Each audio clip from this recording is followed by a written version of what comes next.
odnosno da se preobrati, pošto ko zna kad su njegovi ranije prešli na islam, i onda je on predvodio preobraćanje drugih muslimana. I onda je centralna vlast iz Podgorice naredila da se s tim prekine, da se svako vrati tamo gde želi, i taj se hodža obesio, ja mislim. Još je bilo jedno selo Đurković ili Đurašković također, da je bilo prisilnog tog preveravanja, ali je uglavnom svima omogućeno posle da se vrate u veru koju žele. Dakle, to je što se tiče te verske strukture stanovništva. Tek, dakle, pre 10 godina muslimani su u Bosni i Hercegovini odneli prevagu, dakle ima ih više od 50%. Ali jedno pitanje da vam postavim. A to ne priznaje Republika Srpska. Imate li vi podatak prije Osmanlija ili dokaz da je postojao u Bosni neki pravoslavni vjerski objekt? Postoji. Gdje, koji? Pa postoji, na primjer, Usora i Soli. Postoji na Ozanu. Dakle, vi imate veoma minimalan, znači u brojkama, malim brojkama, i katoličkih i pravoslavnih vjerskih objekata, crkava, manastira u Bosni. Zašto, ukoliko govorite o ovome, o čemu govorite? Na primjer, gdje su manastiri tu koji imamo na stotine po Srbiji? Hrvoje Vukčić, Hrvatinić, ostalo je zabeleženo da je izgradio čak Bogumilski hram u Jajcu, postoji u spisima, a govori se da Bogumili zapravo nisu imali hramove. Ne, oni su nisu imali tipične crkve i manastire. Oni su imali svojevrsne hidže. Ima nešto drugo ovde. Imate kod mog sela, imate selo Paljevo kod mog sela, i kao dijete, dakle u Sandžaku, da samo završim, izvinjam se, i to se uvijek zvalo Paljevska crkva. Međutim, sada, evo i ovim mojim istraživanjem, to je dokaz da je to ta bosansko-hristijanska, dakle, prostorija za molitvu, to je veoma mali prostor, pećinske prirode, nema nikakve pokazatelje pravoslavnog, dakle, obilježja. U vrijeme kad si bio... Čekaj malo, Mariću, stani, ovo je važno. Bosna je sve do 12. veka bila u sastavu srpske države. Ili Srbija u sastavu bosanske? Ne, Bosna je bila... Zavisi čija tvrtko, da se tu... Bosna je bila veoma mala, ma to je mnogo pre tvrtka. Dobro, ali... Mnogo pre tvrtka. Ali ajmo, što nas ne bi tvrtko mirio, nego nas svađa. Kosovske bitke, muftio. Tako je, jest. U vreme Časlava, na primjer, to je polovina 10. veka. Časlav je ratovao na granici sa Mađarima. Granica je bila reka Sava. On je prvo pobedio Mađare i nekog njihovog vladara ubio, taj se utopio valjda negde. Pa u sljedećem nalatu Mađari su njega uhvatili pa ga u Savi udavili. Međutim, većina Srba su tad pripadali zapadnoj crkvi. I bili su katolici. Molim? Pa bili su katolici. Pa da, pripadali su zapadnoj crkvi, bili su katolici. Prvo na Splitskom saboru, pored kralja Tomislava, učestvovao je srpski knez Miroslav Višević. Ostalo u spisima zapisano. Zatim, onda Dubrovačka nadbiskupija je bila nadležna za sve srpske zemlje. Pa se srpski vladari popunili i tražili da imaju nadbiskupiju na svojoj teritoriji, jer Dubrovnik, iako je tamo bilo sedište i srpske crkve, nije bio u sastavu srpske države.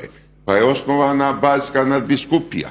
I danas barski nadbiskup ima titulu primasa srpskog ili primasa Srbije. Tek od Svetog Save Srbi su ogromnom većinom pravoslavci, a do tada 2/3 Srba su pripadali zapadnoj crkvi, a 1/3 Ohridskoj arhijepiskopiji, odnosno istočnoj crkvi. I Stefan Provenčani dobio... Projektunisan od strane pape. 1/5 bosanskoj crkvi.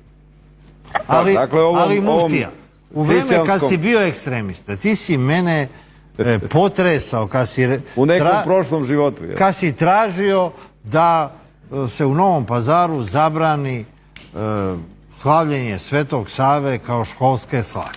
Ja sam tad dao jednu izjavu da je Sveti Sava i tvoj predak, kao i naš i tvoje zemljak iz Novog Pazara. Kasnije si malo korigovao taj stav.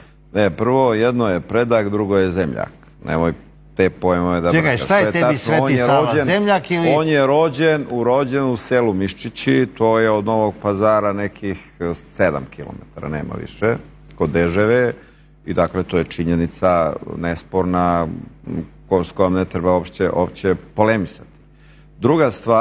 Druga stvar, dakle, ja sam bio protiv i tada i sada, i uvijek i na svakom mjestu, da se u bilo kojoj formi jedna vjera nameće djeci druge vjere. Dakle, to je moj princip. I on se samo u ovom slučaju odnosio na bošnjačko-muslimansku djecu u školama koja su prosto pod cjelokupnim tim talasom resvetosavizacije škola, ignorišući činjenicu da se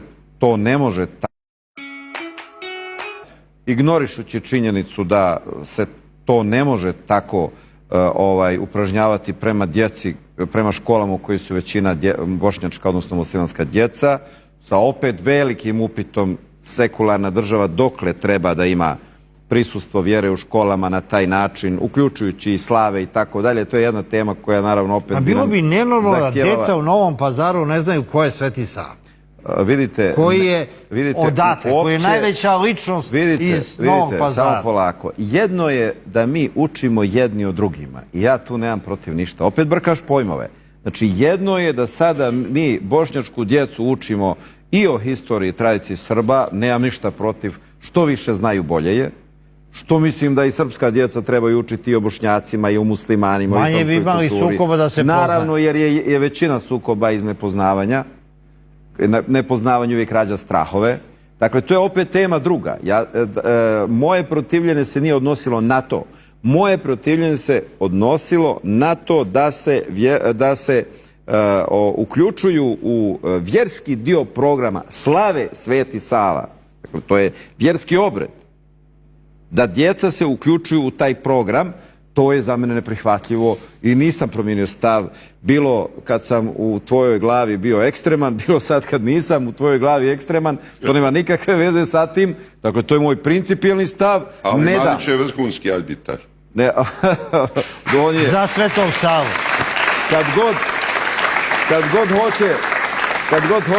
Kad god hoće neka svađa da stane, on se kao arbitar pobrine da se ta svađa nastavi.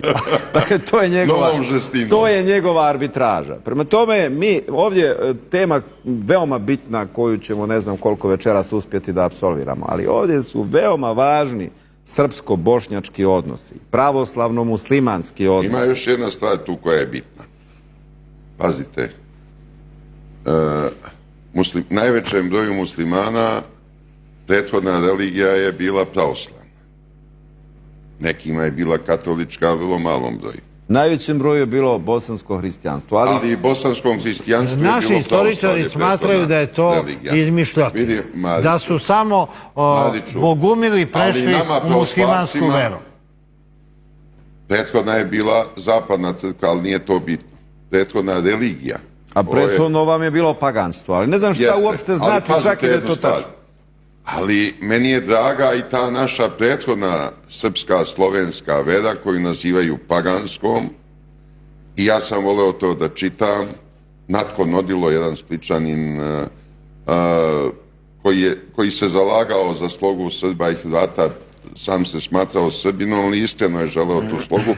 Napisao je knjigu na 700 gusto složenih strana, Stara vjera Srba i Hrvata. I Slovena. Stara vjera Srba i Hrvata, tako je naslov knjige. Vidovdan. To je i naša crkva pokušala da na neki način falsifikuje, pogotovo katolička.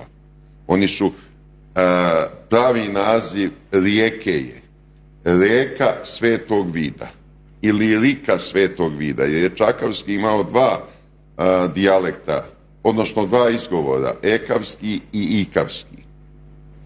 Oni su tamo imali veliki hram Svetog Vida, međutim katolička crkva je plasirala neku opskurnu ličnost Svetog Vita sa Sicilije i nama Srbima su to pokušali podvaliti. Kao da smo i mi slavili tog Svetog Vita. Ja znam na BK televiziji, jedno jutro gledam onaj verski program i na Vidovdan kažu Sveti Vito sa Sicilije. A došlo mi da razbijem televizor i da tražim nadoknadu štete od Bogoljuba Karića. Iako sam Zbog ja bio tolikog urednik, neznanja. nisam kriv za to.